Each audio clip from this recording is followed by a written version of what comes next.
കേന്ദ്രമന്ത്രി സുരേഷ് ഗോപി പറഞ്ഞ കാര്യം ഞാൻ നേരിട്ട് കേട്ടിട്ടില്ല.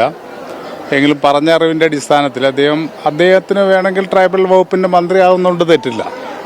പക്ഷേ ട്രൈബൽ വകുപ്പിൻ്റെ മന്ത്രി ഉന്നത കുലജാതനാകണം എന്നുള്ള അദ്ദേഹത്തിൻ്റെ പറച്ചിൽ ഭരണഘടനാ ലംഘനമാണ്. ഭരണഘടന തൊട്ട് സത്യം ചെയ്തിട്ടാണ് അദ്ദേഹം അധികാരത്തിൽ ഇരിക്കുന്നത്. നമ്മുടെ ഇന്ത്യൻ ഭരണഘടനയിൽ എല്ലാ മനുഷ്യരും തുല്യതയാണ് കൊടുക്കുന്നത്. ഈക്വാലിറ്റി കൊടുക്കുന്ന നമ്മുടെ ഇന്ത്യൻ ഭരണഘടനയ്ക്കെതിരായിക്കൊണ്ടാണ് അദ്ദേഹം അത് പറഞ്ഞിരിക്കുന്നത്.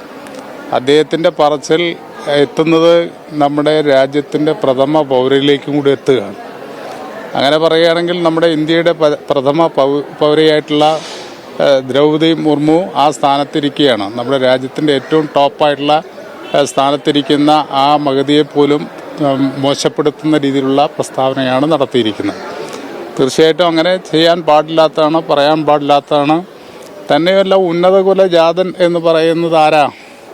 അത് സുരേഷ് ഗോപി നിശ്ചയിക്കുന്നതാണോ? ഇന്ത്യൻ ഭരണഘടന നിശ്ചയിക്കട്ടെ. അങ്ങനെയാണെങ്കിൽ സുരേഷ് ഗോപിക്ക് എപ്പോഴും ഈ ഉന്നത കുലജാതൻ എന്ന് പറഞ്ഞ് നടക്കലാണ് പണി. പിന്നെ കരഞ്ഞു നടക്കുന്നതല്ല കേരളം. കേരളത്തിന് അർഹതപ്പെട്ട കിട്ടണമെന്ന് പറയുമ്പോൾ അതിനോട് യോജിച്ച് നിൽക്കാതെ കേരളത്തെ തകർക്കുന്നതിന് കൂട്ടുനിൽക്കുന്ന നിലപാടാണ് സുരേഷ് ഗോപി സ്വീകരിക്കുന്നത്. അതും ഉന്നത കുലജാതന്റെ മനസ്സിൽ നിന്ന് വരുന്ന കമന്റാണ്.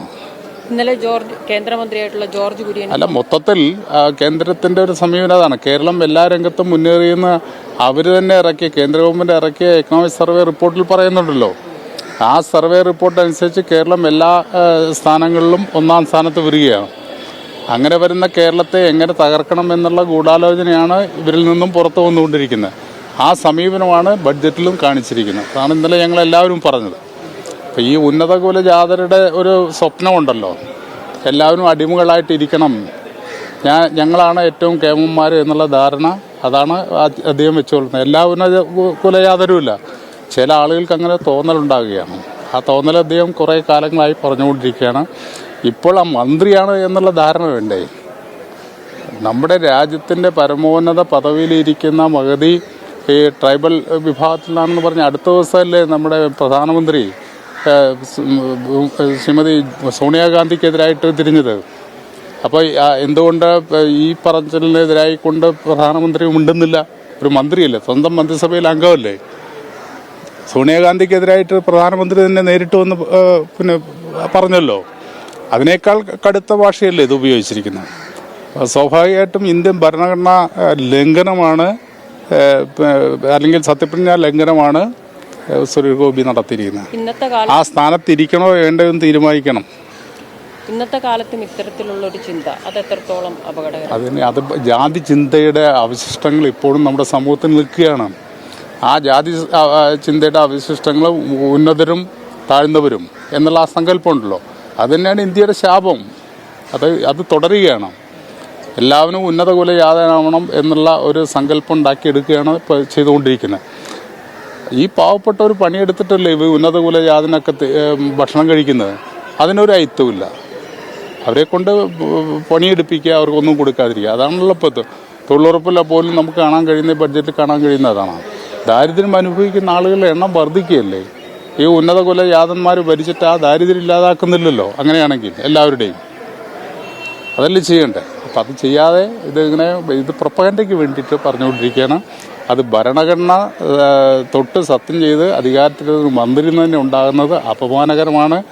അത് ഇന്ത്യൻ ഭരണഘടനയോട് ചെയ്യുന്ന ഏറ്റവും വലിയ കടുത്ത അനീതിയാണ്. ആ ഭരണഘടനാ സ്ഥാനത്ത് ഇരിക്കാൻ അദ്ദേഹം യോഗ്യനല്ല എന്ന് തെളിയിച്ചുകൊണ്ടിരിക്കുകയാണ് ഒരു സന്ദർഭം. ഇന്നലെ ജോർജ് കുര്യൻ പറഞ്ഞത് സാമൂഹ്യമായിട്ടും വിദ്യാഭ്യാസ രംഗത്തും പിന്നോക്കമാണെന്ന് കേരളം അറിയിക്കുകയാണെങ്കിൽ അത് പരിശോധിച്ച് നടപടി സ്വീകരിക്കും. നാണം കെട്ട് ചിൽപാത്രം എടുത്ത് നടക്കേണ്ടവരല്ലല്ലോ കേരളീയർ. 3.5 കോടി മലയാളികളെ അപമാനിക്കല്ലേ. മലയാളികളായിട്ടുള്ള ആളുകൾ ആത്മാഭിമാനമുള്ളവരാണ്. അതുകൊണ്ടാണ് എല്ലാ രംഗത്തും മാതൃകയായിട്ട് മുന്നോട്ട് വരുന്നത്. അതിൽ അസൂയപ്പെട്ട് കാര്യമില്ലോ. ഇപ്പോഴും നമ്മളിങ്ങനെ പിച്ചച്ചട്ടിയായിട്ട് നടക്കില്ല. നമുക്ക് അർഹതപ്പെട്ടത് തരണമെന്നാണ് നമ്മൾ ആവശ്യപ്പെടുന്നത്. നമ്മുടെ കേരളത്തിൽ നികുതി പിരിച്ചുകൊണ്ട് പോകുന്നതിൻ്റെ ഒരു ചെറിയ അംശം പോലും തരുന്നില്ലല്ലോ. അപ്പോൾ അത് തരണം എന്ന് പറയുന്നത് പിന്നെ അതിന് ഒന്നുമില്ല. ഞങ്ങൾ അച്ഛനും അമ്മയൊക്കെ സാധാരണ പറയാറുള്ളൂ, ആരുമില്ല, ഞങ്ങൾക്ക് എന്തെങ്കിലും തരണം എന്ന് പറഞ്ഞ് കെഞ്ചി നടക്കില്ല. കേരളത്തിന് അർഹതപ്പെട്ട, കേരള ജനതയ്ക്ക് അർഹതപ്പെട്ട ആനുകൂല്യങ്ങൾ നൽകാൻ വേണ്ടിയാണ് കേന്ദ്ര ഗവൺമെന്റ് തയ്യാറാകേണ്ടത്. ആരുടെ മുമ്പിലും പിന്നെ കീഴടങ്ങിക്കൊണ്ടുള്ള ഒരു നിലപാടല്ല കേരളം സ്വീകരിക്കുന്നത്. ഈ ലഭിച്ചില്ല എന്ന് നിലവിളിക്കാതെ ഈ ലഭിച്ച വിഹിതങ്ങൾ ഫണ്ടുകൾ കൃത്യമായി വിനിയോഗിക്കണം എന്ന് കൂടി ഇപ്പോൾ സുരേഷ് ഗോപി ഇതോടൊപ്പം ചേർത്ത് പറയുന്നുണ്ട്. അതെ, കഴിഞ്ഞ വർഷം അങ്ങനെയാണ് കേന്ദ്ര ഗവൺമെൻറ് മാറ്റിവെച്ച സംഖ്യ പൂർണ്ണമായിട്ടും ചെലവഴിച്ചിട്ടുണ്ടോ? കഴിഞ്ഞ ജൂലൈയിലെ ബഡ്ജറ്റിൽ മാറ്റിവെച്ച സംഖ്യ മുഴുവൻ ചെലവഴിച്ചിട്ടാണോ ഇത് പറയുന്നെങ്കിൽ അവർ പറയുന്ന മാന്യതയാണ്. കേരളത്തിൽ ലഭിക്കുന്ന സംഖ്യ കിട്ടുന്നത് തോന്നുന്ന സമയത്താണ്. പലപ്പോഴും റീഇംബേഴ്സ് ചെയ്യേണ്ട സ്ഥിതിയാണ്. ഒരു സംഖ്യയും അഡ്വാൻസായിട്ട് കേന്ദ്ര ഗവൺമെൻറ് സംസ്ഥാന ഗവൺമെൻറ് കൊടുക്കുന്നില്ല. സംസ്ഥാന ഗവൺമെൻറ് ചെലവഴിച്ചതിന് ശേഷം റീഇംബേഴ്സ് ചെയ്യുന്ന സ്ഥിതിയാണുള്ളത്. സംസ്ഥാന ഗവൺമെൻറ് വലിയ സാമ്പത്തിക പരിമിതികളുണ്ട്, പ്രയാസമുണ്ട്. സ്വാഭാവികമായിട്ടും അപ്പോൾ ആ സാമ്പത്തിക പ്രതിസന്ധി വരുമ്പോൾ അഡ്വാൻസായിട്ട് ചെലവഴിക്കാൻ കഴിയാതെ വരും. അപ്പോൾ കേന്ദ്ര ഗവൺമെൻറ്റിൻ്റെ വിഹിതം ലഭിക്കാതെ വരുന്നു. ആ സെൻട്രൽ സ്പോൺസേഡ് സ്കീമിൻ്റെ എല്ലാ കുഴപ്പവും എന്താണെന്ന് വെച്ച് കഴിഞ്ഞാൽ സെൻറ്ററിന് റിലീസ് ചെയ്യാൻ പലപ്പോഴും തയ്യാറാവില്ല. അപ്പോൾ ആ ഫണ്ട് ഉപയോഗിക്കാൻ പറ്റാത്ത സ്ഥിതി പലപ്പോഴും വരാറുണ്ട്. പരമാവധി സെൻട്രൽ സ്പോൺസേഡ് സ്കീമിൻ്റെ വർക്കുകൾ പൂർത്തീകരിക്കാൻ വേണ്ടിയുള്ള വലിയ ശ്രമമാണ് ഗവൺമെൻറ്. പൂർത്തീകരിച്ചതിൻ്റെ പൈസ എത്രയാണ് കൊടുക്കാനുള്ളത് അതൊന്ന് ആദ്യം ഇവരൊന്ന് അന്വേഷിക്കട്ടെ. കേരളത്തിലെ സെൻട്രൽ ഗവൺമെൻറ്റിൻ്റെ സ്പോൺസേഡ് സ്കീമിൽ സംസ്ഥാന ഗവൺമെൻറ് ചെലവഴിച്ചിട്ട് റീഇംബേഴ്സ് ചെയ്യാതെ എത്ര കോടി രൂപയാണ് കൊടുക്കാതിരിക്കുന്നത് അതൊന്ന് പരിശോധിക്കട്ടെ.